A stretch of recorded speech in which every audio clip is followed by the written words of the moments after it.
Hello, welcome to my ADP presentation. I'm going to be going through my project and what I did this semester.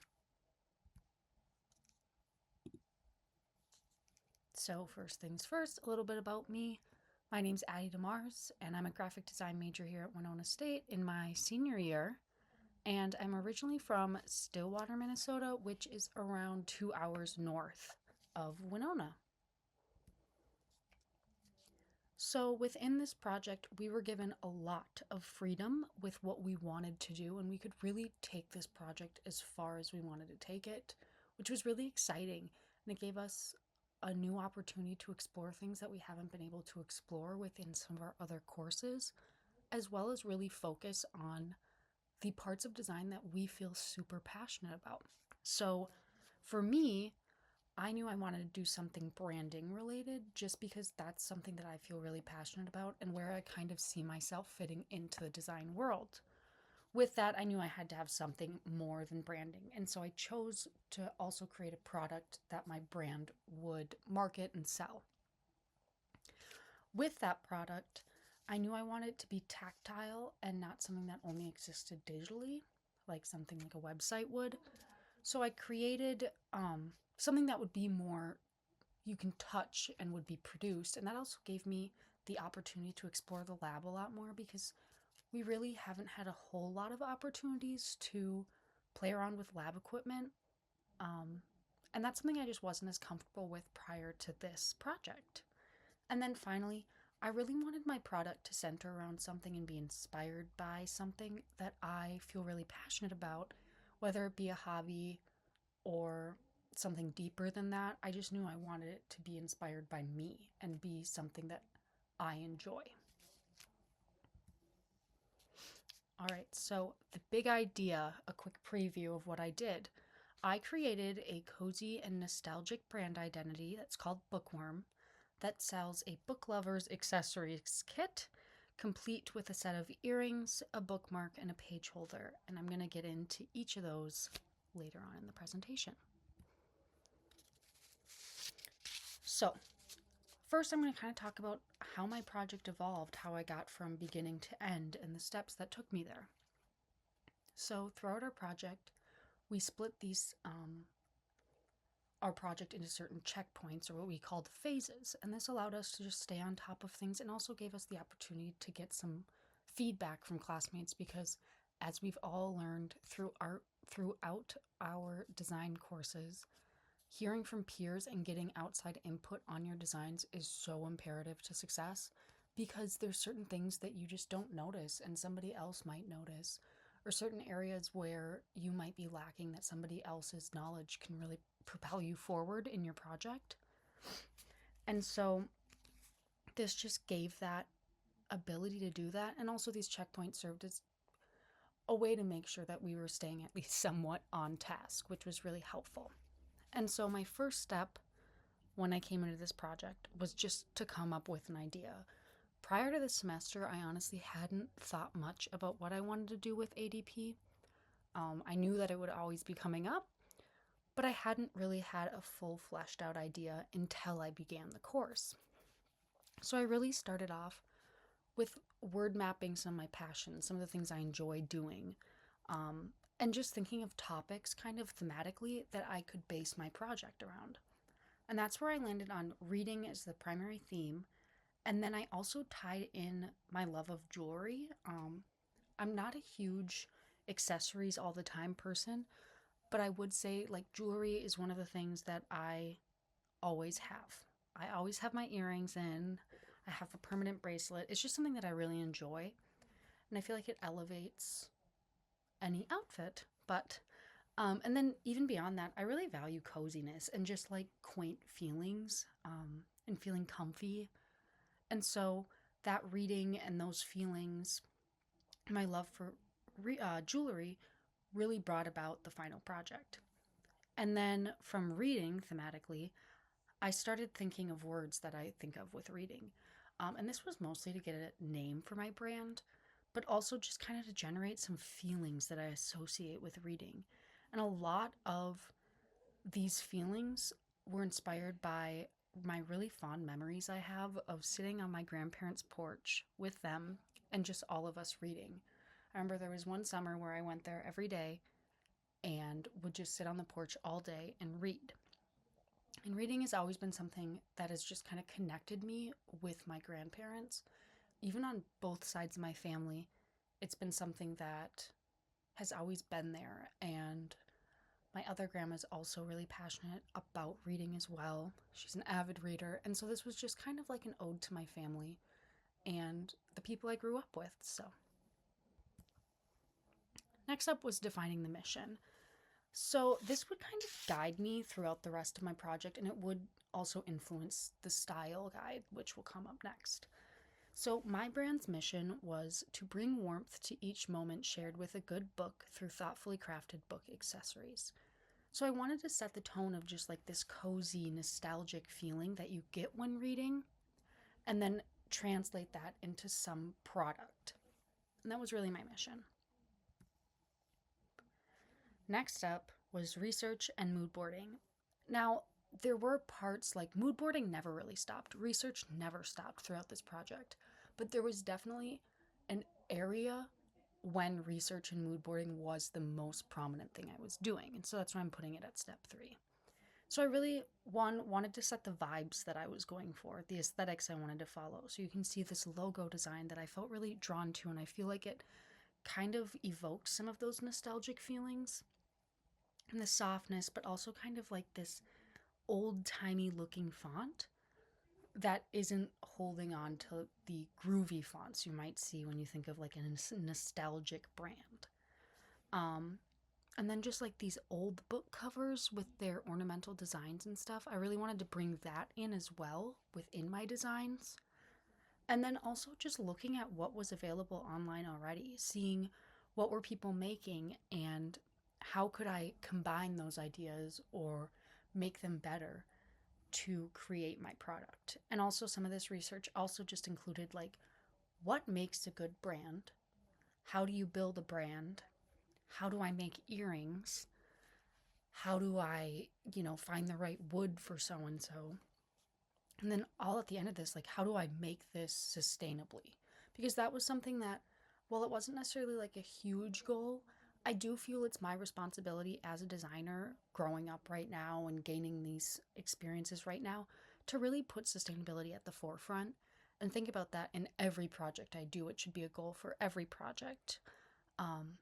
Because it's just really important that we remain conscious of what's happening with the earth. All right, the next step. This is the fun part, creating the brand. So my brand is really cozy, and I was inspired by that coziness, and I'm going to keep saying coziness throughout this presentation because that is at the forefront of what I was doing. So on the top here, you have my horizontal logo, and then the more vertical logo,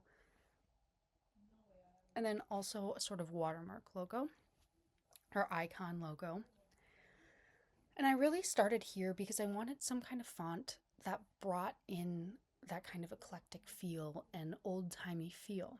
And I honestly didn't know this at the time, but this font that I used in here, which is Rafaela, is actually inspired by books. So I think that this is a prime example of when sometimes intuition can guide you in design. And so even if I can't perfectly explain the way this font feels, as a viewer, you can feel that as well. And then I also threw in the established 2025 primarily to balance it because that B of the bookworm, especially on the top one, felt like it was kind of causing the design to lean. And so by bringing in that established 2025, you not only provide some personality for the brand, but you also distribute weight better.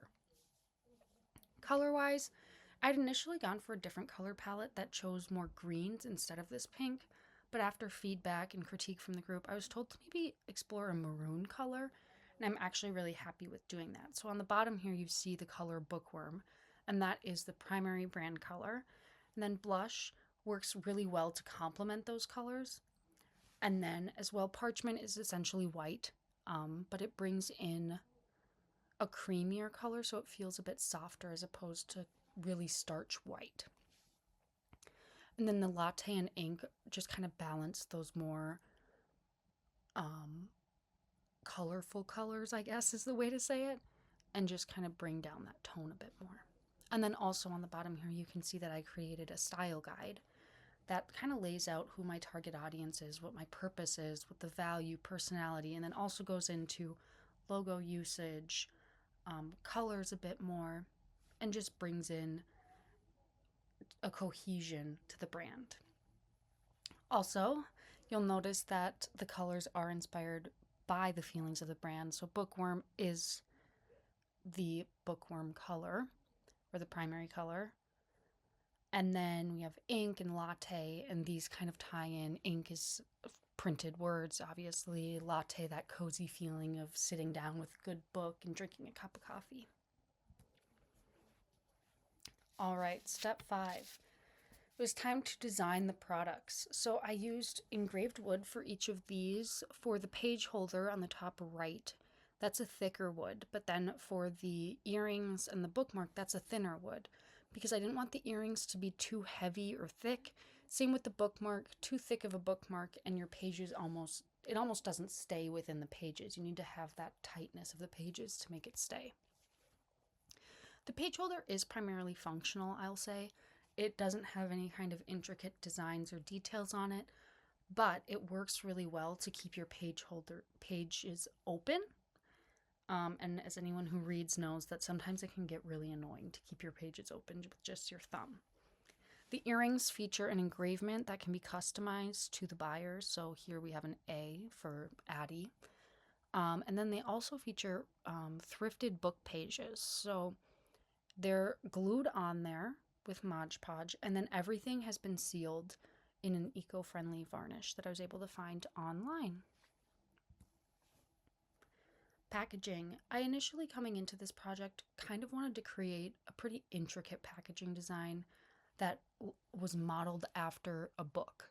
So on the back, there'd be kind of an excerpt about the brand that would be placed in an area that made it look like the back of a book, like the summary on the back of a book. And then the front was going to feature this kind of border inspired by vintage book covers. And while I really love the design that I created for that, feasibility just wasn't there for that design. Because of lab limitations, I wouldn't have been able to produce that myself, and so it would have had to be outsourced, or it would have had to be double packaged into a secondary box with my design box inside. So just keeping in mind sustainability, double packaging felt wasteful, as well as outsourcing materials. It was just something that honestly financially would have been a lot for the brand, and especially with shipping, the actual packaging isn't as imperative when shipping a product as it is when it's on shelf and you're trying to make it stand out on the shelf for someone shopping in store. And so I was able to sacrifice that without losing the brand. So the new packaging features just a sticker on the front that I'm able to put on there and produce in the lab. So that sticker is put on the front, and then the packaging label would be put on the back of the box. And then there's a thank you card within the box, and this just kind of personalizes the brand and makes you feel more connected to it. And then also on the front or back of the thank you card, whichever way you want to view it, you can once again see a portion of our mission statement. And I kind of designed that in a way that someone might keep that and put it up on their wall for those who are interested in trinkets. On the thank you card, I also have connections to potential social sites that I could create for Bookworm. And then also here we have the secondary packaging for the earrings, just to ensure that they're not strewn about or tangled up in shipping. And that features the brand quote, which is, "Reading gives us some place to go when we have to stay where we are." So here we have the final design. I'm overall really happy with the way it turned out, featuring all of those things that I just went over, and you finally see it all come together. And so, also something I didn't talk about yet is in the packaging, I folded up and crinkled book pages to protect everything within the box. And then also on the back, on the bottom of this inside of the box, there's a cutout of the page of the book, um, that of one page of the book that was used to create these earrings. Um, and it features the title of the book. So that's kind of a tie in to let you know what book was used to create this. All right. Challenges. Nothing comes easy. So there were some challenges that I faced throughout this project. The largest one being sustainability.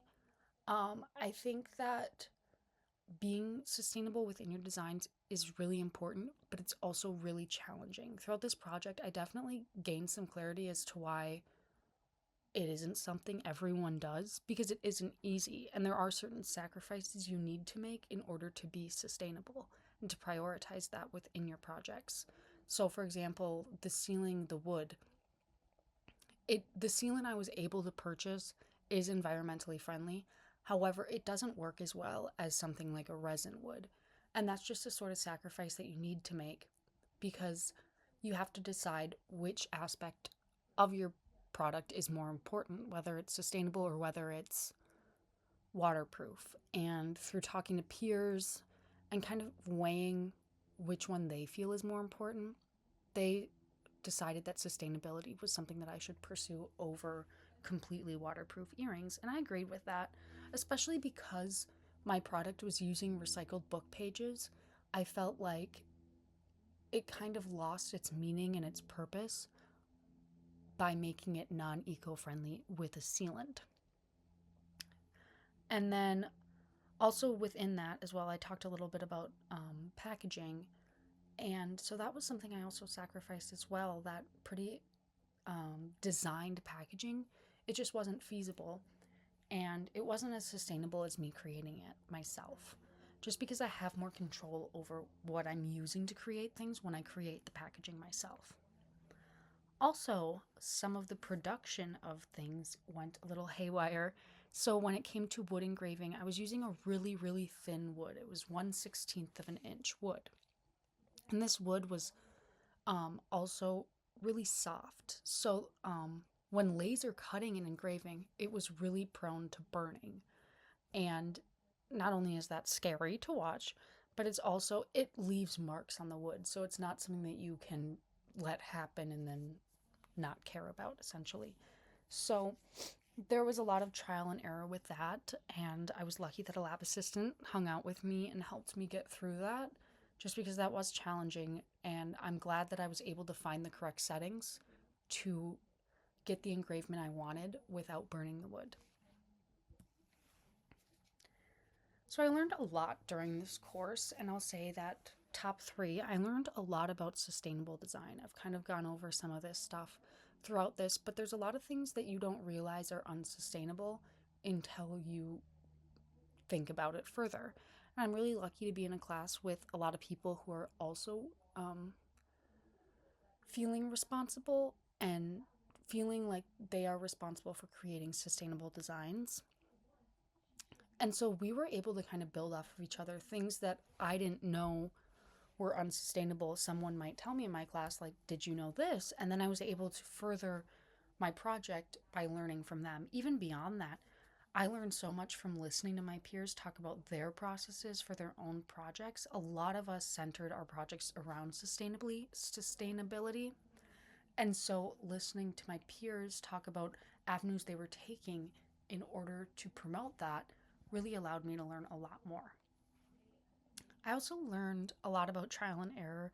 I'm not someone who is happy when I fail, and I'm very prone to either not start something or give up if failure is going to happen. So that was something I kind of had to come to terms with throughout this project. There were things that worked, but then it was also hard because sometimes you had to go back and you had to try again, and sometimes you had to try 3 times or 4 times, and that was just something that I kind of had to get comfortable with.